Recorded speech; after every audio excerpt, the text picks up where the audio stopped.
नमस्कार दोस्तों, मेरा नाम कनकराज। दोस्तों, राजनीति में एक बड़ा नाम, बड़ा चेहरा प्रशांत किशोर, आप जानते होंगे इन्हें। इन्होंने एक न्यूज़ एजेंसी को हाल ही में एक इंटरव्यू दिया है और उस इंटरव्यू में उन्होंने कई दावे किए हैं।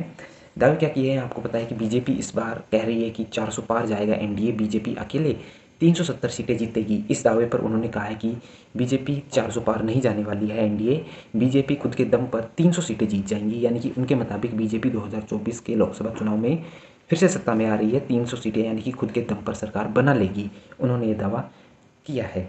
उनका ये भी कहना है कि पूर्वी और दक्षिणी भारत में भाजपा बहुत ज़्यादा मजबूत है और ओडिशा जो राज्य है, वेस्ट बंगाल जो राज्य है, आंध्र प्रदेश में भाजपा काफ़ी ज़्यादा स्थिति में अच्छी है और पहले स्थान पर रहने वाली है। सबसे ज़्यादा सीटें भाजपा को इन राज्यों में मिलेंगी। राहुल गांधी को लेकर कहा है, जब उनसे सवाल पूछा गया कि क्या राहुल गांधी अमेठी से लड़ना चाहिए, तो उन्होंने कहा है कि ज़रूर राहुल गांधी को हिंदी राज्य छोड़कर नहीं जाना चाहिए। राहुल गांधी आपको पता है वायनाड से नामांकन कर चुके हैं।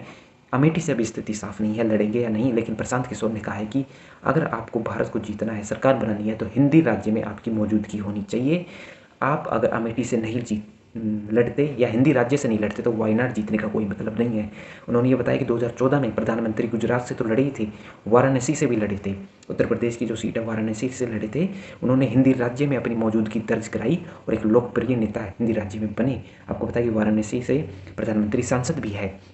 उन्होंने ये भी कहा है कि विपक्ष ने अपने आलसीपन के कारण कई बड़े मौके भाजपा को सत्ता से निकालने के गवा दिए हैं। 2014 के बाद में जब 2015-16 में कई विधानसभा राज्यों के विधानसभा चुनाव हुए तो बीजेपी चुनाव हारी थी, लेकिन कांग्रेस उसका फ़ायदा नहीं उठा पाई। 2017 के उत्तर प्रदेश चुनाव के बाद में, विधानसभा के चुनाव के बाद में बीजेपी कमज़ोर थी। 2018 के राजस्थान, छत्तीसगढ़, मध्य प्रदेश के चुनाव बीजेपी हार जाती है, लेकिन 2019 का लोकसभा चुनाव बीजेपी जीत जाती है।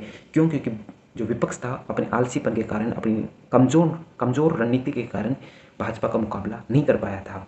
उन्होंने ये भी कहा कि जब कोरोना आया था तो प्रधानमंत्री की जो लोकप्रियता थी वो काफ़ी कम हो गई थी, लेकिन विपक्ष इसका भी फ़ायदा नहीं उठा पाई। 2021 के जो वेस्ट बंगाल के विधानसभा चुनाव थे वे भी मोदी हार गए थे, लेकिन इसका भी फ़ायदा विपक्ष नहीं उठा पाया। उनका कहना यह है कि विपक्ष ने हर एक बड़ा मौका गवाया है।